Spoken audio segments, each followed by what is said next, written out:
May init na balita mula sa mga paaralan. Aming ihahatid upang inyong malaman. Magandang gabi, lungsod ng Calapan. Ako si Mel Anthony Atienza. At ako naman si Hannah Angelica Makalintal at ito ang Campus Beat.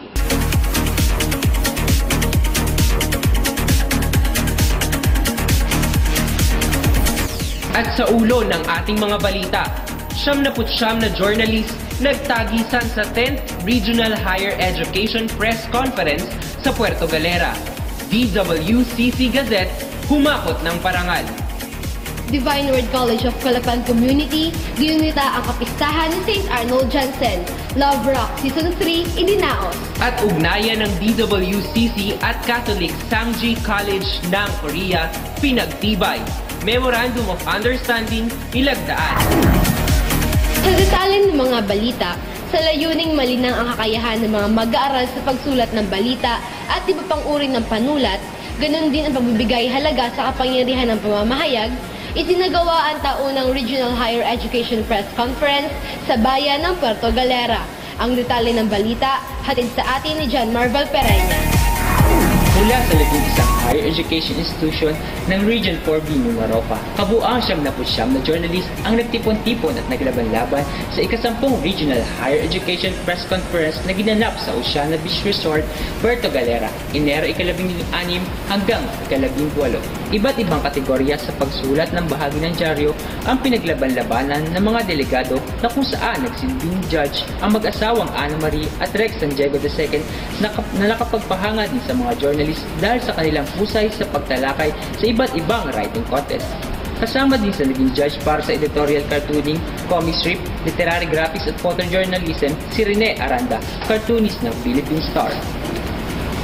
Samantala, humakot ng parangal ang opisyal na pahayagan ng DWCC sa group at individual category kabilang ang Best News, Editorial at DevCom page, Second Best Page Design, Feature Literary page at Third Best Sports page para sa tabloid. Sa newsletter naman, Second Best Sports at DevCom page, Third Best News, Feature Literary at Page Design at Fourth Best Opinion page. Maging sa literary folio ng Gazette, na Katha Blanca ay nag-uwi din ng parangal bilang Best Visual Arts page, Second Best Cover Design at Third Best Page Design, Literary Concept at Literary Content. Sa individual contest naman na kung saan wagi lahat ng writers ng Gazette na lumaban, lahat ng nakapasok sa top 5 sa individual contest ay lalaban para sa Luzon-wide Higher Education Press Conference na gaganapin sa Batas Araming, Tukban, Quezon. Mula sa Divine Word College of Calapan, ako po si John Marvel Pereña, nagbabalita para sa Campus Beat. Naging masaya ang pagdiriwang ng kapistahan ni San Arnold Janssen ang nagtatag ng kongregasyong SBD. Isang overnight vigil ang naging paraan ng paaralan para ipagdiwang ito. Alamin natin ang detalye ng balitang iyan mula kay Christiana Canlas.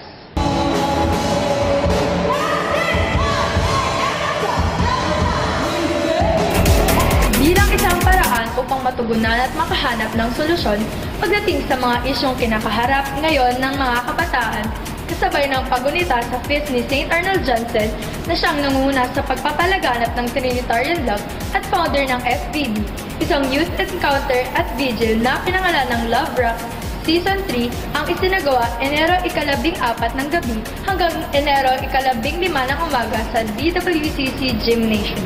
Nakatuon ang nasabing pagtitipon sa pagbibigay ng bagong pananaw ukol sa pag-ibig na higit pa sa nararamdaman o emosyon. Kasama na din dito ang pagbibigay sa kanila ng iba't ibang hamon na magpapatatag sa kanilang pananampalataya, pakikipagkapwa-tao, at pagkakaroon ng karagdagang kaalaman upang maging isang kabataang bukas sa pagbabago. Iba't ibang sesyon ang sinagawa sa buong magdamag na kung saan tinalakay ang mga bukasyong maaari nilang piliin, kabilang sa mga nagbahagi ng kanilang karanasan at mga pananaw sa buhay. Sina Father Rico Glenn Duena, SBD, mag-asawang Resty at Maddie Consigo, Dr. Manny at Ingrid Prela, Dr. Ivy Goco at Sister Paz Bandalan. Mahigit 400 tao ang dumalo sa vigil na kinabilangan ng DWCC, college students, 4th-year high school students, SBD novices, at faculty and employees ng DWCC.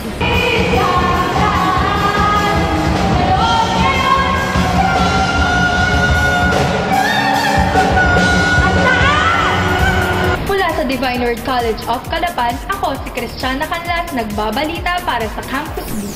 Samantala, isang panibagong yugto sa kasaysayan ng Divine Word College of Calapan nang ito ay bisitahin ng mga mag-aaral mula sa Catholic Sanji College ng South Korea. Pinagtibay nga ang samahang ito sa pamamagitan ng isang kasunduan na nilagdaan ng dalawang dalubhasaan. Narito ang report.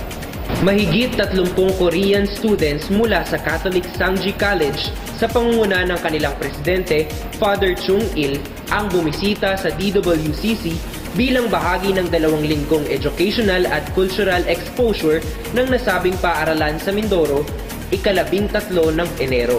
Ang nasabing pagbisita ay kasabay na din ng pagtingin ng Sanji College ng mga posibleng pamamaraan ng magiging kooperasyon nila para sa paaralan. Kasabay nito, isang maikling programa ang inilaan para sa kanila na dinaluhan rin ng mga DWCC administrators. Nagkaroon ng presentasyon ng mga ethnic at traditional dances and songs mula sa mga piling mag-aaral ng dalubhasaan. Nagkaroon din ng isang friendly match sa pagitan nila at ng DWCC Varsity Volleyball Women at Basketball Men.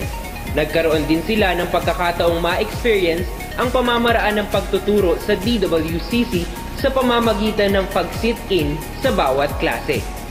Samantala, isang Memorandum of Understanding ang nilagdaan ni Father Chung Il at ng presidente ng DWCC, Father Anthony Ibarra B. Fabella, SVD, na hudyat ng pagsisimula ng kooperasyon at pagkakaintindihan ng dalawang colleges.